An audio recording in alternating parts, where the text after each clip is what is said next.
Welcome back, folks, to the Mailwright Show. This is episode 209. I'm back home, back to my office, back to reality after my little holiday last week, my freedom trip, my meditation. We've got a great special guest here. We've got Bradley Banner here, and I've got my great co-host, Robert, as well. Bradley, would you like to give the listeners and viewers a quick introduction?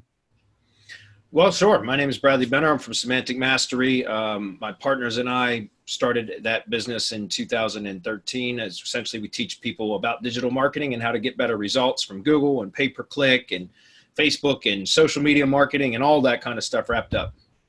That sounds great. And I've got my great co-host who's typing away at a very noisy keyboard. Yeah, God almighty, Robert. Get a quiet keyboard, for God's sake. Robert, would you like to introduce yourself to the new listeners and viewers? I'd love to. So my name is Robert Newman. I am a 12-year veteran of the real estate marketing industry. I've spent a lot of my time focusing on real estate SEO. And as part of that adventure, I've drifted in the direction of providing really deep content for real estate agents just like you. And I review a lot of platforms. I do so in a very in-depth kind of way. So if you want to check any of that out, go to inboundrem.com. Right, that's great. And we're going to be starting off the discussion, blessed listeners and viewers, talking about Google My Business. And if we get the time, we might be touching some other topics. If not, we would probably be just concentrating on this. So, Bradley, you know, a lot of the listeners and viewers, and we've had a lot of new listeners and viewers this month, which is great news. You know, they're either single entrepreneurs, real estate agents, or they're in a small team. What do they really need to know about, to start off, about Google My Business? Give some insight and maybe some tips, because I think it's something they don't really is on their radar enough, and they could get enormous benefit from it. Yeah, absolutely. And I think one of the things that I would start off to say is that get on it if you're not. If you don't have a Google My Business profile, claim and verify your profile right away, because it is very, very powerful for local businesses especially.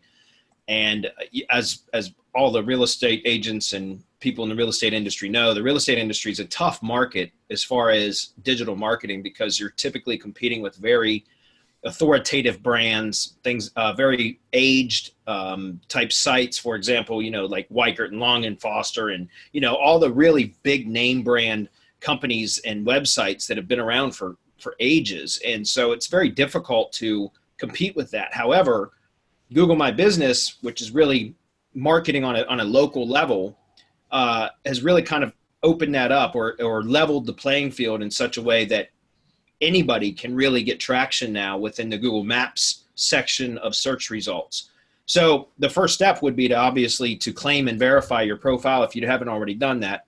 But once you've done that, there's a lot of additional options and features that you can utilize, tools that Google gives to you that are absolutely free to use, but you have to use them.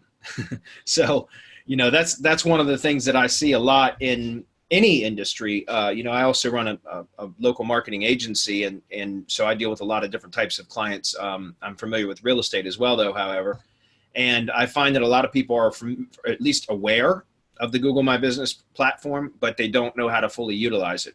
And I think, I don't know if you agree with this and also give some advice on this. I think one of the problems, not for Robert or for myself or for you, but one of the problems is it's not that clear cut how you get your Google business page and the process that you have to go to claim it. Can you give us, Sure. First of all, do you agree with that statement? And secondly, can you give some insight about that? Because I think that first stepping stone is linked to the problem connected, like what you said, a lot of people aren't claiming it. Yeah. Well, the first thing you can do is just go to business.google.com and search for, enter in your business name and phone number or address and see if it comes up. If it comes up, it means there's already a listing published online. It just may not be claimed yet. If you're the business owner and you're looking for, go to business.google.com and you search for your business name, and type in, sometimes it'll ask for a phone number or for an address or whatever. And if it does come up and you have already claimed it, then it will take you directly into the dashboard where you can go in and start optimizing your profile and using the tools that are available. If it's not been claimed yet, it'll give you that option to claim it as a business owner or as somebody that has the permissions or the rights to be able to claim that. So for example, maybe it's somebody working on your team as a marketing, maybe somebody in-house that does the marketing for you or something like that. And at which point you can claim the listing and you can initiate the claims process. And typically it's done via a postcard is sent to the physical address that will contain a PIN number, a code that you have to enter once you receive the postcard to confirm or verify that you really do reside at that address. I've got some quick questions before I throw it over to Robert on that process, because you used to be able to phone a phone number. It's only the postcard now, and you got to have a physical. Couple of quick questions. Can a PO box do, or does it really have to be a physical address? And secondly, do you still have to have a Gmail email address? Yes. All right. So can you explain that one first? Because I think that's a barrier in its own right. And secondly, about the postcard going to a real physical address. Okay, sure. So yeah, to start with, we'll address the postcard first. Yes, it has to be a valid physical address. A PO box will not work. However, you can use the street address option for. Now, let me qualify this. This is against Google's terms of service, but it works. You can use the street address option of the Postal Service. In other words, you can go to a post office and get a PO box, and then you sign an additional form which allows you to use the street address of the post office itself, and then you get like the number sign and the box number. So it's almost like a suite number. You can't put suite. You have to put the box, like the pound sign or the number sign, then the number of your PO box, and that still works. I've got a lot of Google My Business listings out there that have been confirmed that way. Keep in mind that's against Google's terms of service, but it does still work. That said, if you have a real bona fide, genuine office, or even it can even be a home that you run the business out of, then that is the better route to go, and you can have it addressed there. If you try to submit a PO box as a PO box, it will reject it right off the bat. Okay. So that's number one. Number two, as far as the Gmail, yes, you need to have a Gmail account, or you can have a G Suite account. In other words, yeah, so you can have your domain email account as long as it's hosted through Google Suite, then that will work as well.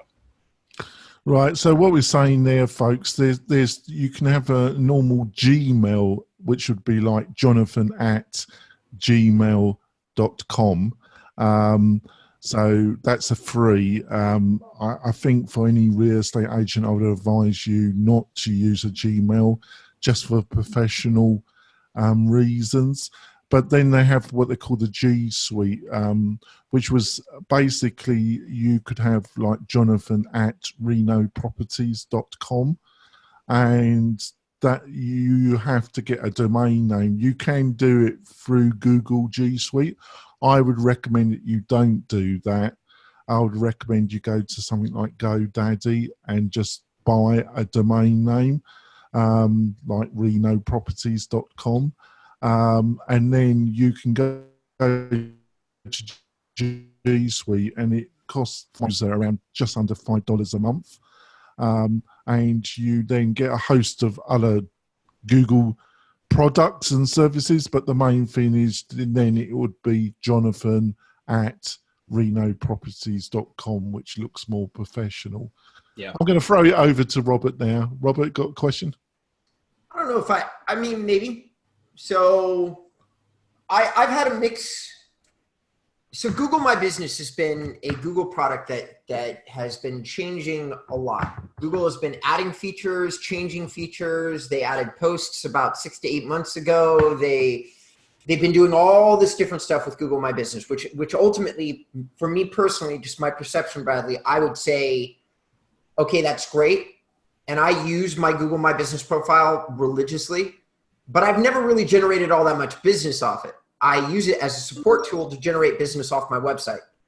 So I'm kind of curious to know what your overall opinion as an ROI delivering mechanism is of your Google My Business page. Sure. That's a great question. Is if you're using it properly, you can generate. Now, obviously, some industries are going to be different. For example, most of my agency clients are in the contracting industries, like home services. So, HVAC contractors, tree service contractors, that kind of stuff.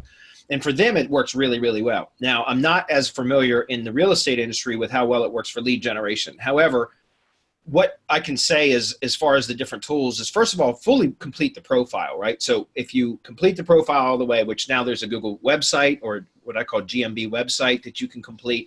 There's photos, which you should be uploading photos. For real estate agents, you guys have no shortage of photos. So you ought to be uploading photos regularly and consistently.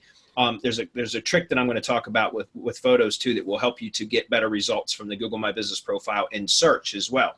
But the posts, you mentioned posts. Posts are very, very important if you use them consistently and regularly. Because what happens is, again, Google provides these tools for free for a reason. And let me kind of step back for a little bit to explain why, what I'm going to say about the Google My Business posts, or GMB posts as I call for short, why they're powerful and why they're effective, and why Google has given us all these tools. Because think about up until about a year ago, you said 6 or 8 months ago, that was close. About a year ago is when they really started rolling out a lot of these Google My Business tools. Because prior to that, think about what Google was. It was nothing, or is, or had been, was nothing other than an index page of links or URLs that when somebody would go to Google, they do a search, it would present them with a list of URLs, websites, web pages, that when the user would click on would take them off of Google and take them over to somebody else's website, right? Off of the Google platform. Well, if you know anything about Facebook marketing, especially with paid advertising on Facebook, that if you're doing Facebook like posts within a group or on a page, for example, if you go look at your Facebook insights or your analytics or whatever, and you get to see how much reach those posts get to the followers of your page, for example, if you don't contain an external link, you get much more exposure. Like, in other words, a lot more eyeballs. It gets served to a lot more of those followers. So a lot more followers will see it in their newsfeed, for example. But the moment that you put a third-party link, an external link that takes people off of Facebook into that post, now Facebook significantly reduces the exposure of that post. Why is that? Because Facebook doesn't want to take people clicking on that link to take them off of Facebook. Facebook wants people to stay on Facebook, so they engage with more ads and stuff like that. Right. So Google kind of followed suit. They got wise. And that's really why Google My Business started launching all of these free tools, is because if used properly, it can provide the Google user, the searcher, for example, with the information that they're seeking. And the Google user, the end user, can then engage with that content or that Google My Business post or the Google My Business website, the maps listing, whatever, and get all the contact information that they need, driving directions, anything that they need for that business to transact with that business, and never leave the Google platform. Does that make sense? Right. So as far as the Google My Business posts, if you use them consistently and religiously, the more competitive of a market that you're in, the more frequently you should be using Google My Business posts. And for those of you that are unaware of what GMB posts are, it's very similar to like publishing a post on a Facebook page. It gives you a section to place an image or a video, and then there's some a text section that you can put up to 1,500 characters. And that's it's not, first of all, use good images, but second of all, the text area is where you can add keywords or search queries that you want to get more exposure for. For example, another one of the tools inside of, or features inside of Google My Business is the GMB Insights. And Insights is essentially analytics for the Google My Business profile. And if you take a look at Insights, it will show you at the very top what the search queries are that has given your profile, your Maps profile, an impression and that somebody has engaged with, right? So it'll show you the search queries that people are using to find your business. And so if you see, for example, a lot of the times, especially in the contracting industries, you'll see near me type keywords. In other words, plumber near me, or even in like pet store near me, or restaurants near me, or variations of the near me type modifier. You'll see those in the search query report. those, and what happens is if you can actually start extracting those keywords from those search query reports and start using those in the text portion of GMB posts, Google will start to serve your listing more for those types of queries. So it's almost like they give you the keys to the kingdom. It's very, very powerful.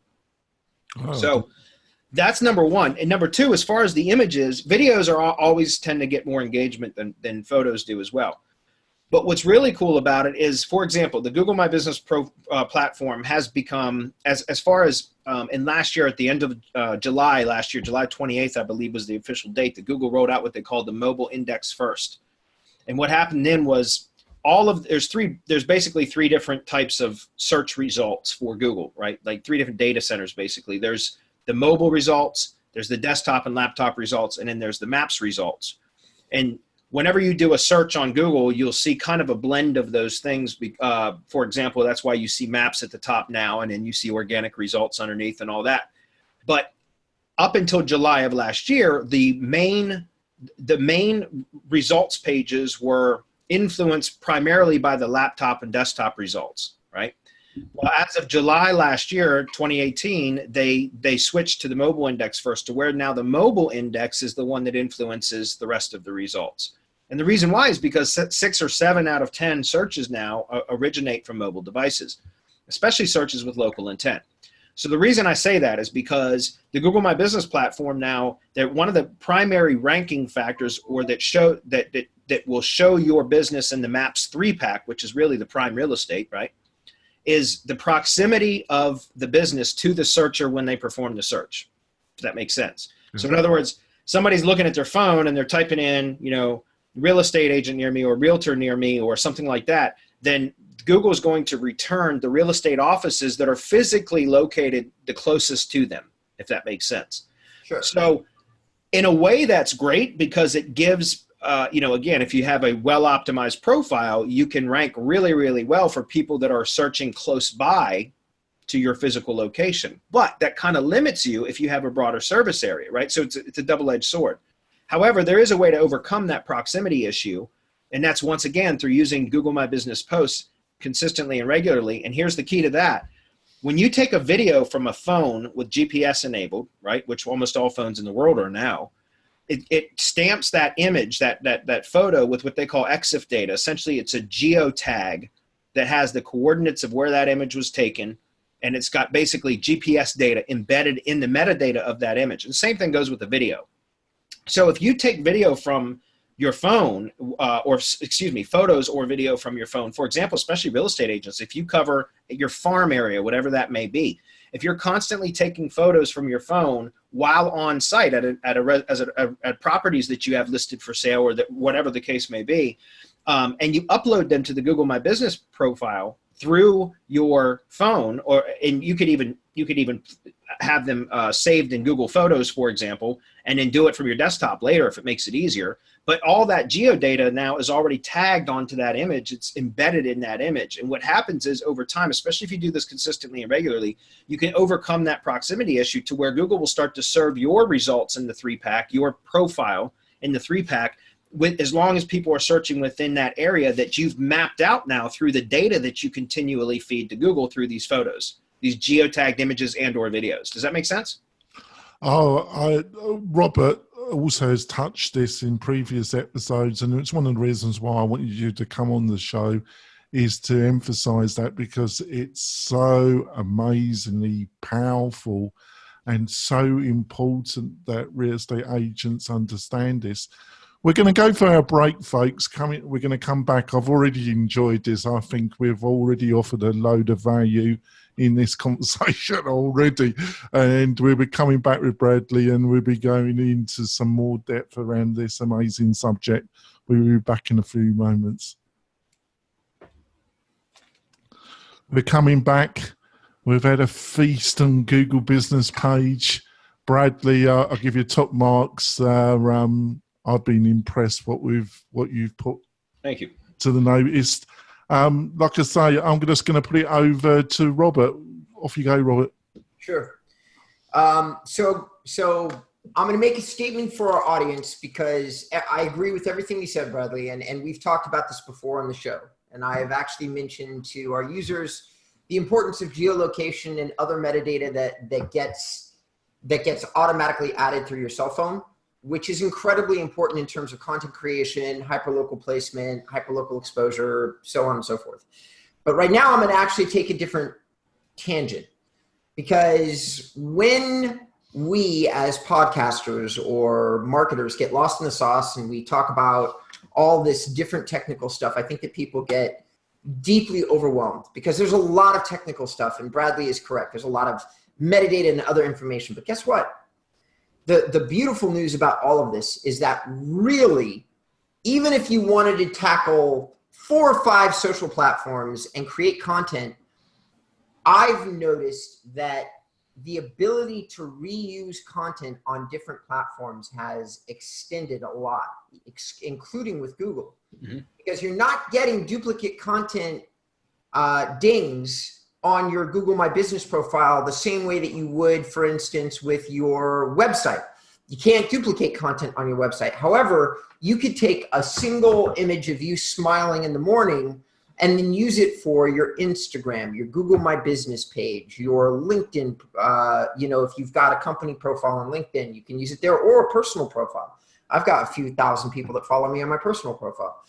So you can do one picture and then update every platform, including Google My Business, at the same time. And by the way, get all this local relevance that Bradley is talking about, as long as you took the image that's somewhere in the vicinity of your service area and then upload it to Google. So I just wanted to mention that, Bradley. I do agree with everything that you said. I just want to make it clear to our users that overall, what we're telling you, which you probably aren't hearing, but we're going to say it over and over again until you hear it, is that you're being given more and more and more tools that have more and more power to compete against companies like Zillow and Trulia and Bradley. These are big lead generation companies that have stolen a lot of thunder from local real estate agents. And so you're being given more and more power to combat those guys, because guess what? Bradley mentioned this, but I'm going to mention it again. When you get served up in the 3-pack for hyperlocal, you beat out Trulia and Zillow. So what we're telling you is that you have a hidden weapon right now to go out and beat these guys. And it just involves your phone, a little My Business profile, and then honestly, though Bradley hasn't touched on this, I'm sure he would get around to it. He's going to give us some tips and tricks, and I'd like to give him some time to do that.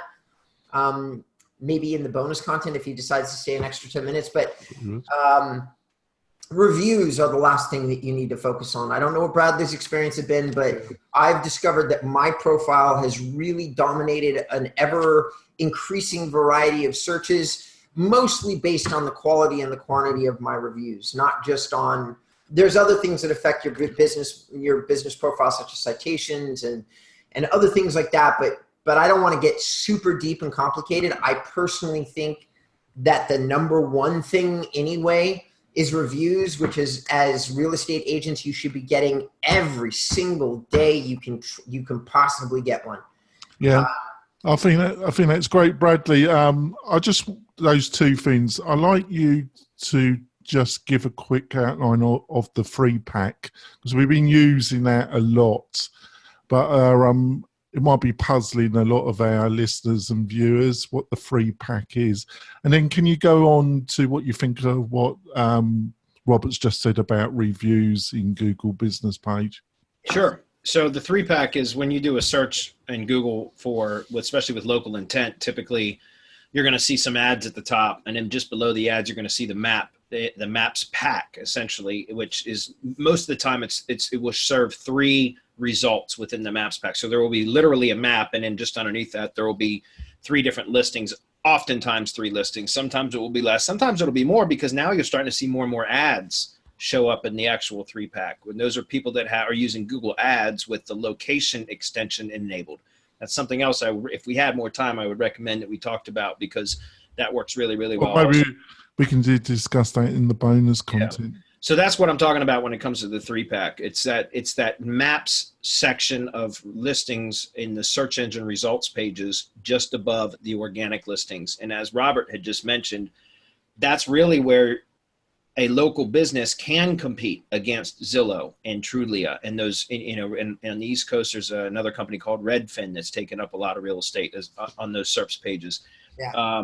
And so those, like, I know what you're saying, and that's what I was saying earlier about being very authoritative sites that you're competing against, but on the local level, you can actually outrank them because you can get, they don't have physical locations where you do, you know what I mean? And so you can get in the maps pack and literally siphon traffic away from them. And that's one of the best things to do. Now, as far as reviews, absolutely. Look, SEO has evolved so much beyond just getting ranked well, because ranking well doesn't do it anymore, because our online users, Google users, were just people on the internet in general, are savvier than they were even 4 or 5 years ago, where just being at the top of the results would get you all the traffic you need. Now, even if you're at the top, if you don't have a good brand and a strong social proof, which is what reviews are, that you're a brand that people engage with and that are satisfied with, then you'll often get overlooked, and people will, you know, click or visit, call the businesses that may be below you but have more reviews or better reviews. So I totally agree with that. And one of the best things about reviews is they're user-generated content. So Google gives them a lot of weight. In other words, it will help you to build authority for your brand in Google's eyes, because they're not your own content. In other words, it's not stuff that you're producing. It's stuff that users have added to your profile. So that really helps as well. One of the keys that I would recommend to that will help you to get more mileage out of your reviews, there's 2 of them actually, if we have time, very quickly. Number 1 is always get in the habit of going in and responding to reviews, good or bad. Go in and respond, because it gives you the opportunity to squeeze another keyword or another location name into the response, right? And so that's how you can start to expand, again, that footprint, so to speak, of your Google My Business listing, because, you know, good reviews are great, and most people usually only respond to bad reviews or negative reviews. I don't recommend that. I recommend using that as an opportunity to continually optimize your profile at every opportunity. And secondly, if you notice this inside, if you go to your Google Maps profile and view it in Google Maps, and then you click on the reviews, if you have, let's say you got 13 reviews. If you click on that, it will expand and show all the individual reviews. And then there's a little share icon for each one of those individual reviews. If you click that share icon, it's going to give you a URL that links back directly to that review. You could use that in your content marketing and say, you know, like, hey, did you see the review that was just posted by John S. and mention the location? And to view that review, click, you know, check it out here and drop that URL, because now you're link building links directly into the Google My Business profile on a review by review basis. And all of that over time, link building is still a very powerful technique in SEO if it's done correctly. And Google My Business is no exception. Oh, that's fantastic. What is the process for somebody leaving a review? Because, you know, some review sites, they have very insane, especially if you're a first-time person giving a review, they have insane restrictions. And do you need a kind of Gmail email account to leave a review? How does Google regulate reviewing, basically? Yeah, it's done as long as you have a Google profile. And honestly, it's rare to find people that do not have a Google profile. Like, and when I say profile, I mean a Google account, because of all the Android phones, you know, and all that. I mean, almost everybody has a Google account, just like Facebook, right? And so that's all that's required, is to leave what's best is if people leave reviews from their mobile devices. Those tend to carry a bit more weight than if they come from a desktop or a laptop. But yeah, I mean, that's pretty much all that has to be done. So it's a lot easier, basically. Yes. You're right, yes. Because, like I say, it can be quite insane, some of these regulations. The half hour's already gone. Hopefully you can stay on for another 10 minutes. Can you, Bradley? Sure. And we'll be discussing what you were saying about the free pack and advertising. And I'm sure Robert's got some more questions as well. At the beginning of the show, he said he had a tip. Let's let him give that to the audience. All right. Got another tip? The tip? Well, The tip was to use Google My Business as often as possible. Okay, so, sure. Yeah. That's great. However, that said, as far as, you know, I ran SEO I started in SEO back in 2010, and I had stuck with primarily or almost exclusively just doing search engine optimization up until about 3 years ago, when I started dabbling in Google Ads. And it was always because I felt like, well, I didn't need to use Google Ads because I could generate traffic through search engine optimization. And I got really good at Maps SEO or Google My Business SEO and all of that stuff. However, Google is forcing people to go more into the paid businesses, more into the paid sector, right, of advertising with the Google platform. And we have to evolve as business owners and or marketers. We have to evolve with that. And so, as I mentioned earlier, the 3-packs, I've seen the 3-pack as much as a 5-pack now, because they'll show 2 ads before they'll show the 3 Maps listings that are there because they've earned their right there, if that makes sense. And so advertising is becoming more and more of a necessity, in my opinion.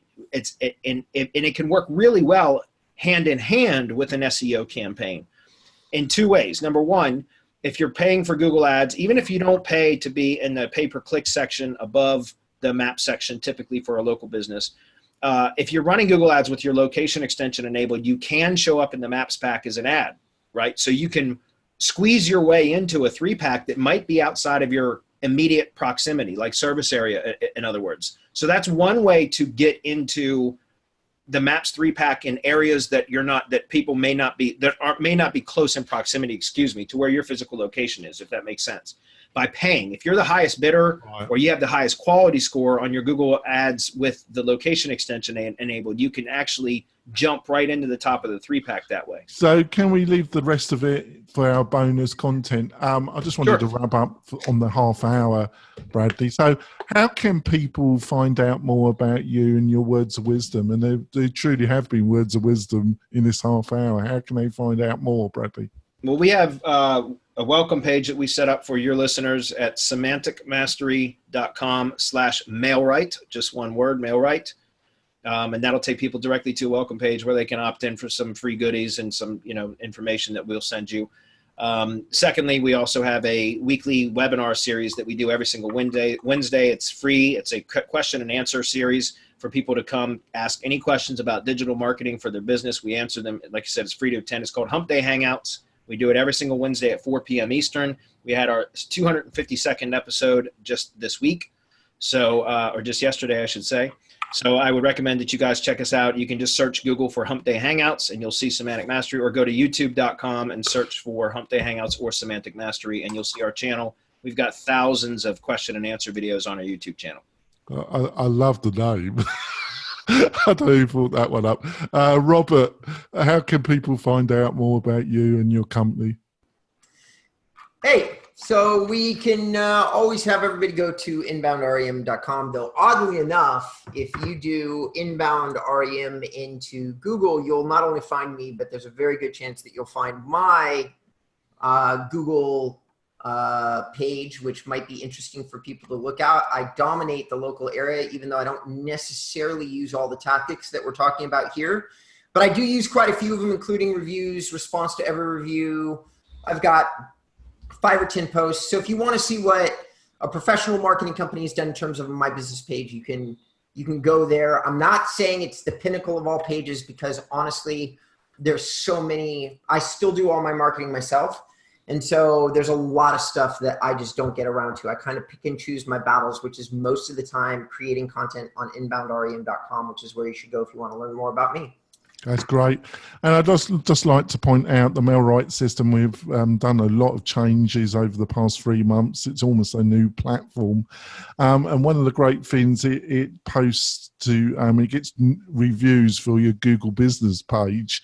I just want to point that out to the listeners and viewers. So if you're looking for a combined system that can help you with that, go to the MailRight website and book a free demo with me and I'll show you the ropes. We'll be back next week, folks, where we'll be talking to another expert like Bradley about some subject that will make your business, a real estate business, better in 2019 and the new year, not only for yourself, but for your family. We'll see you next week, folks. Bye. So on to the bonus for 10 minutes. So I think what you were saying about, giving Google some money through paid advertising is that it's another way where you can increase your exposure from where your office is located. So let's say if you're in Dallas, by using paid advertising or combining with what the great power of what we were discussing, which is using images and videos of every property. And that's why you should be taking a load of videos, images, and then uploading them to your business page. It's mind-blowingly powerful, isn't it?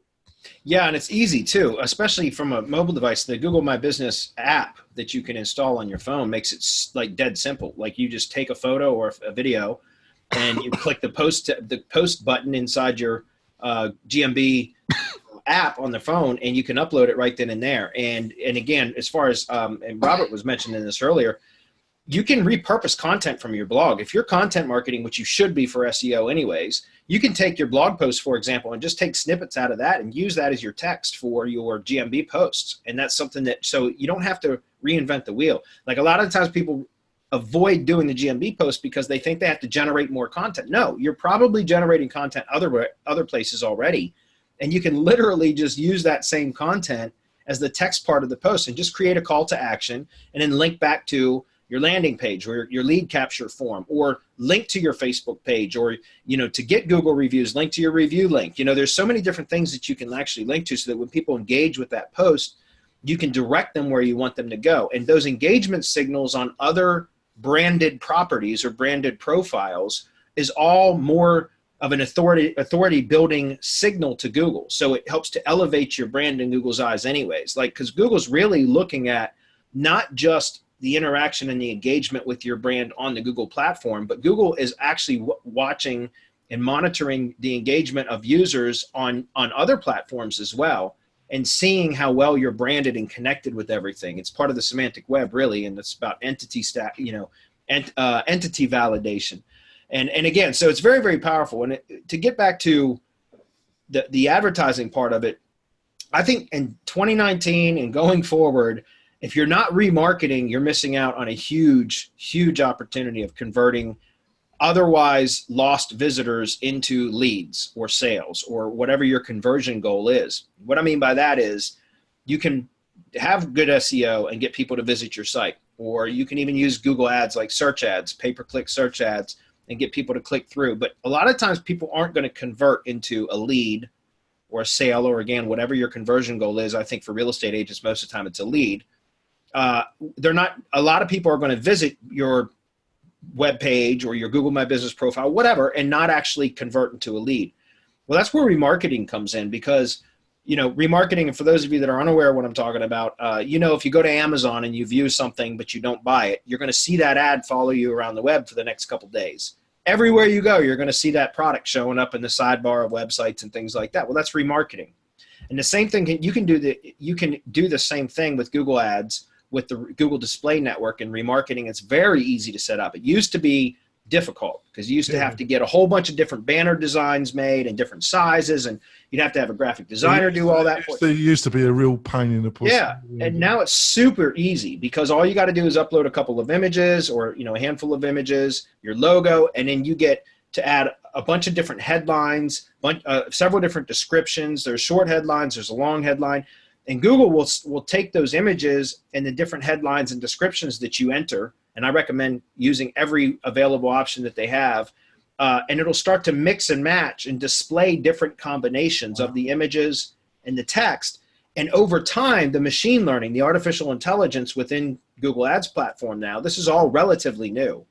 It will start to identify which combinations produce the highest click-through rates, get the most attention, in other words, from people that see the ads, and will start to serve that combination more and more and more. And it will tell you specifically, if you go look at your ads, what they call asset details, it'll show you which headlines perform the best and which ones perform poorly, which images perform the best. So you can swap out the ones that are performing poorly and constantly be optimizing those ads to get better and better results. And then you can start turning visitors that would, again, have otherwise been lost visitors. They might have engaged with your brand some way, shape, or form, but they left and didn't convert. Now you can constantly remind them that you're there until they're ready to convert. Does that make sense? Oh, it's my attention to it has been minimum because I've been basically concentrating on Facebook on my MailRight platform. But what you described is amazing because it used to be really painful. I mean, painful. Yeah. Just to broaden, in the next 5 minutes to broaden the conversation out, what other things in the world of online marketing that you think they are really interesting and are getting you going a little bit? Well, I would say, remarketing, using a combination of paid advertising with search engine optimization now, I think is absolutely critical. I think it's hard to get all the results from SEO alone now. You can get so much better if you augment along with paid ads, number one. Number two, video. Video is always powerful. It's going to continually dominate the I online. totally agree with you. Me and Robert, it's been a bit of a drum roll. We've been hammering away, me and Robert, about video. So you think it's really powerful? Yeah, and I think it's just going to continue to dominate. And YouTube is another platform. Again, you can buy advertising in YouTube from the Google Ads platform, and I think that's really underutilized. And it's dirt cheap, guys. Using advertising on YouTube is so inexpensive, and there's a ton of traffic. A lot of people don't realize that YouTube is the second most trafficked search engine in the world. People don't think of YouTube as a search engine, but it very much is, and it gets the second most amount of traffic other than Google as far as search engines go. And so if you're not advertising in YouTube as well, I think you're missing out. And it's so inexpensive, dirt cheap to advertise. What's your feelings around Facebook? Because obviously this year has been in a PR, not in a revenue sense at all, but in a PR sense, and also getting them on the radar of the regulator.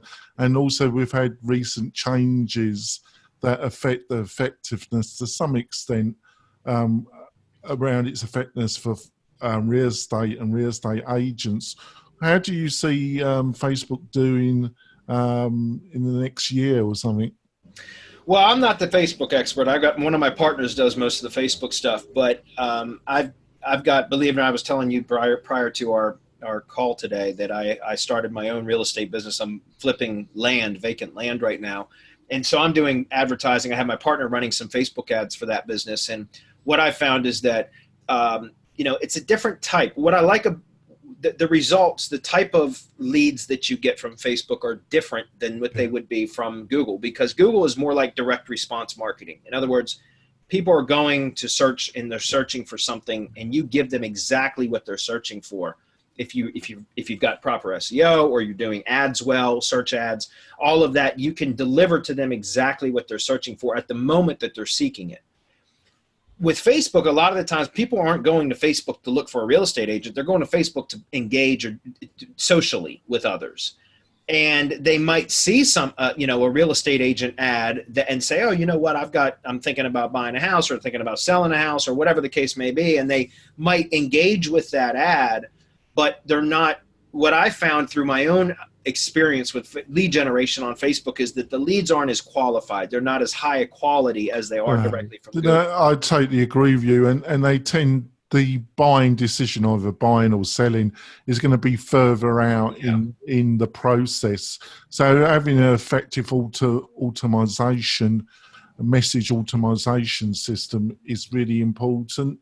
To some extent, it's still important with Google, but because of what you've described, which I totally agree with, is a very different platform.